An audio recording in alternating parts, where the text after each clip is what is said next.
A very warm welcome to RwandaTV News, and here are the details. Now, local leaders and senators have held discussions on fighting the denial and negation of the genocide that was perpetrated against the Tutsi and strengthening unity. Now, this comes as some instances of genocidal ideologies have been found in some districts.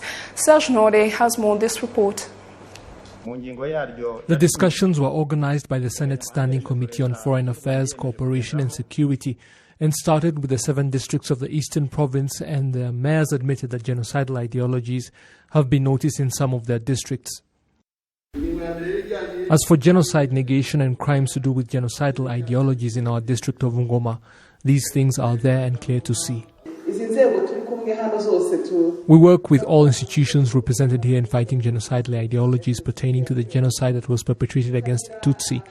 We also take the time to talk to students about these things and the history of the genocide against the Tutsi. The senators commended efforts to fight such ideologies both in Rwanda and abroad. Since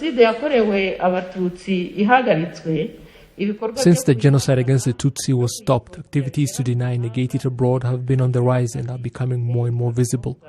To fight this trend, extensive research needs to be done on the problem.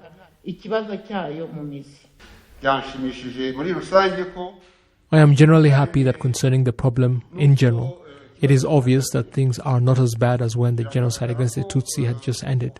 However, the problem still exists, though it is on the decline. Efforts to further strengthen the unity of Rwandans at the local level have also been noted as crucial. It is clear that when you compare last year to this current one, incidents of people denying and negating the genocide against the Tutsi have been on the decline. However, what we want is for genocidal ideologies to be completely eradicated from our country because unity and reconciliation is vital. We know that right from independence until 1994, only policies of divisionism were promoted, and we never want that to happen again here. For that to be possible, we must all work together. We also know that those who prepared and implemented the genocide against the Tutsi used local authorities to carry out their evil plans, and so we should also use those very channels in addition to others to continue building up the unity of Rwandans. Calls were also made for more discussions on the genocide against the Tutsi to be held in high schools as a way of ensuring that young people grow up knowing the truth about that terrible tragedy. Rwanda and Denmark on Tuesday signed a memorandum of understanding on political cooperation and other agreements aimed at resolving the issues of refugees and migrants around the world in a sustainable manner. Rwanda's Ministry of Foreign Affairs and International Cooperation has confirmed that this will also extend to other areas of development, including investment. Gloria Mutesi continues. The signing ceremony was preceded by a series of political consultations between the two countries' representatives.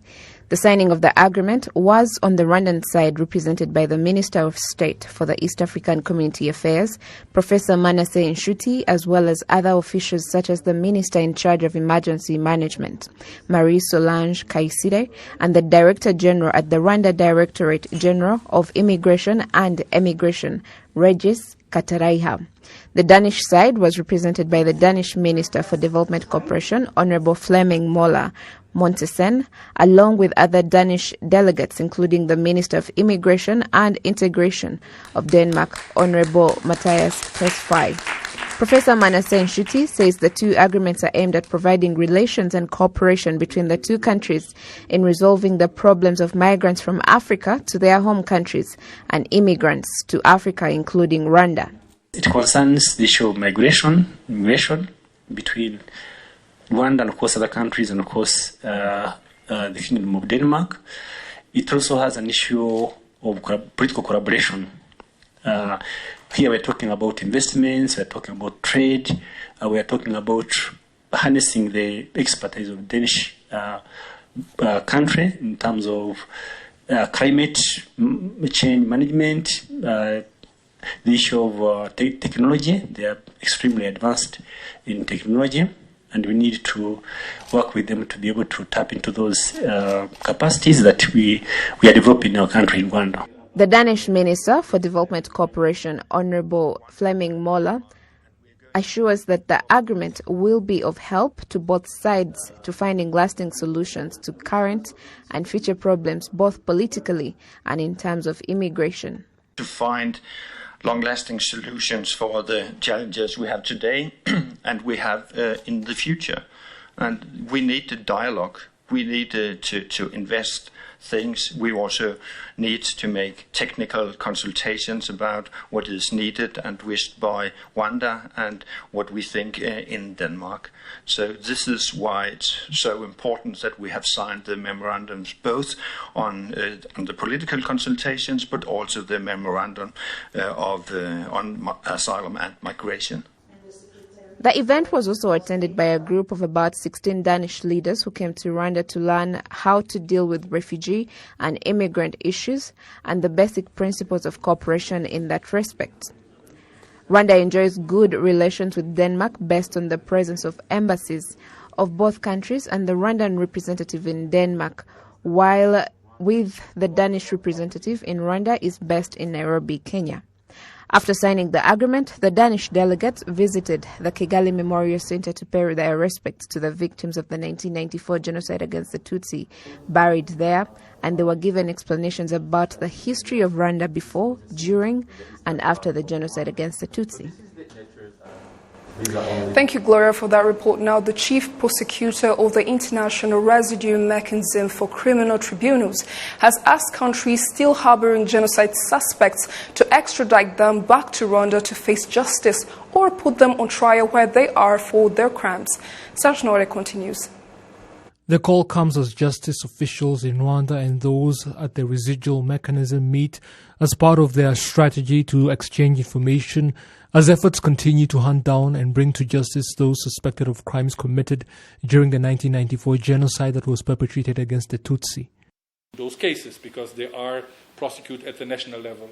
What we are still looking at are the remaining 6 fugitive cases we are working on, where we have information about the whereabouts of some of them, and where you probably have seen in the last 2 or 3 Security Council reports that we are quite critical about some countries because we consider that they are not doing everything they can in order to arrest our fugitives. And I can easily imagine that a number of countries are not providing the cooperation to a United Nations office where every country in the world is obliged to cooperate because it's based on a Security Council decision. I can imagine how much more complicated it is for a national prosecutor general. But we are very supportive, and every time we have the opportunity to raise this issue, we do it. This is the 3rd trip the chief prosecutor has made to Rwanda since the arrest of Félicien Kabuga last year, and the visits have helped with gathering even more evidence against the genocide suspect. There is a team they work with that has been here in Rwanda for months, collaborating with the National Public Prosecution Authority to gather more information, and a lot of extra facts have been uncovered. We therefore discussed how far we have come in that sharing of information and the progress we are making.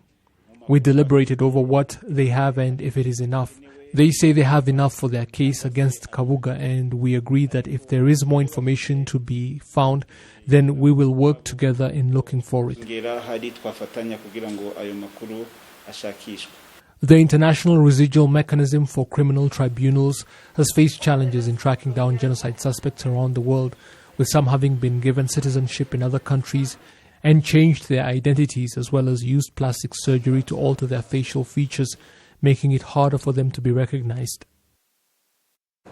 Now, research has shown that 50% of air pollutants in Rwanda come from vehicular emissions, and environmental experts say there is a need for a sustainable way to replace these with electric vehicles that don't pollute the environment. At the Rwanda Electrical Mobility Limited, the parking is filled with new electric motors, while others are being converted to electric power. We first remove the engine and we replace it with a battery that the motor will use. We then remove the rear tire and put our electric engine. We then put the controllers and change the accelerators and put ours instead. It has 3 gears, that are handmade, and it's even faster than when it was using petrol. Taxi motorcyclists are now asking that they are helped to get access to these types of electric motorcycles because of their benefits. I earn 3,000 from a litre of fuel, and I earn 5,000 from the battery. I buy at 900 Rwandan francs. So economically speaking, the electric version is better. Instead of spending 5,000 on fuel, I would rather buy food for my children at home. The director of the Rwanda Electrical Mobility Limited, Donald Kabanda Rukotana, says that the project is still in its infancy, but will continue to expand. We believe to have finished the project we have with UNDP not later than May of converting 80 motorcycles. We started with 2 that have been operating for a year now, and now we are going to convert others that motorists will be using on the road while the project grows, with those who want the service coming to us. According to the Rwanda Environment Management Authority, vehicles account for 50% of Rwanda's air pollutants, with buses and motorcycles accounting for 34%. Dr. Egide Kalisa, a researcher, says that converting the almost 80,000 motorcycles in Rwanda to electric power would be a solution to protecting the environment, human health and the economy.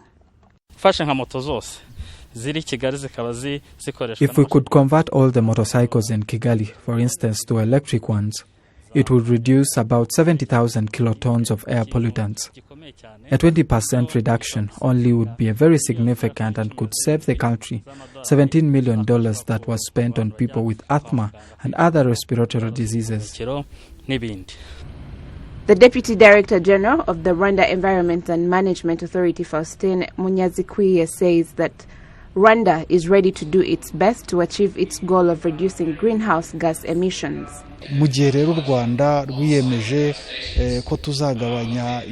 Rwanda is committed to reducing these emissions by 38% by 2030.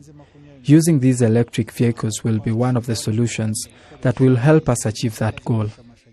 There are currently about 10 companies that provide transportation services, all using electricity.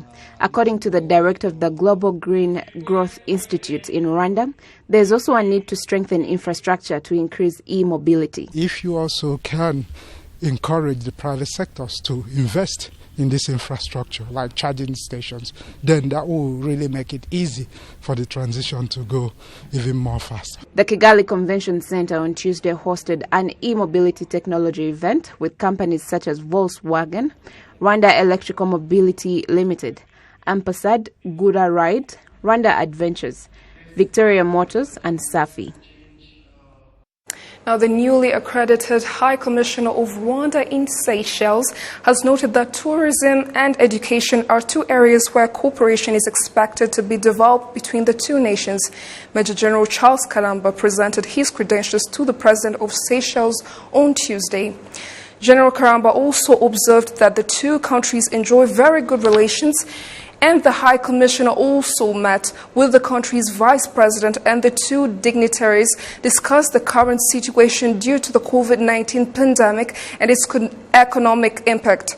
Now, Major General Charles Karamba is the 4th Rwandan High Commissioner to be accredited to the Seychelles since the 2 countries established diplomatic relations in 2006.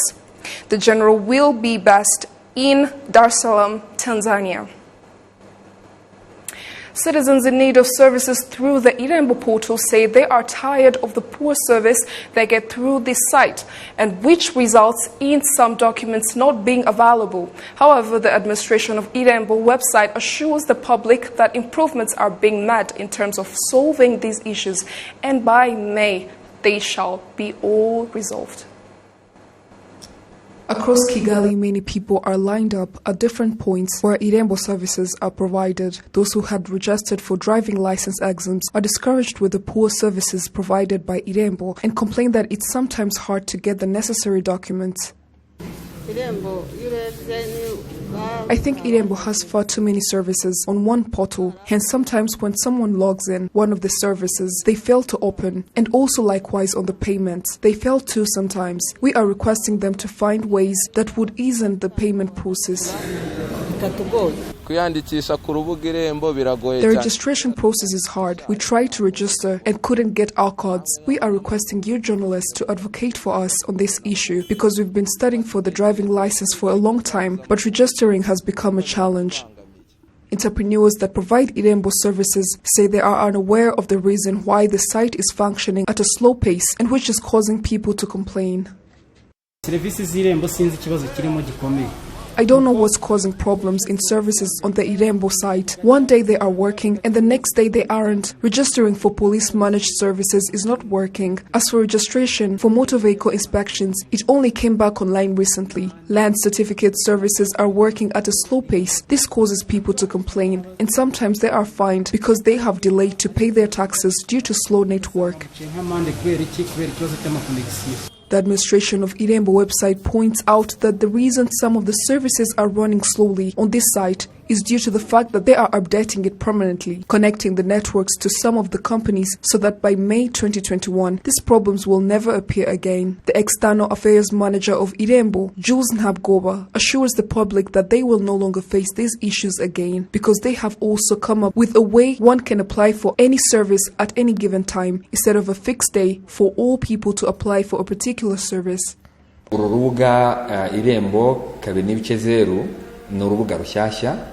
This version of Irembo website 2.0 is new. We are making improvements whereby a person can get their documents without having to move to get them, also called e-certificate, which is why some small problems have arisen with other services. There is also the merging of the different services we provide in collaboration with different other institutions. Things like registering for driving licenses, land-related services, all those problems are arising because the site is new and we are almost done dealing with those issues. And we are confident that during the start of the next month, there will be a clear improvement. The Irembo site currently has 100 different services, and every day about 7,000 people use them. And on behalf of the entire news production, thank you so much for your company. I'm Jane Mutoni. Bye for now.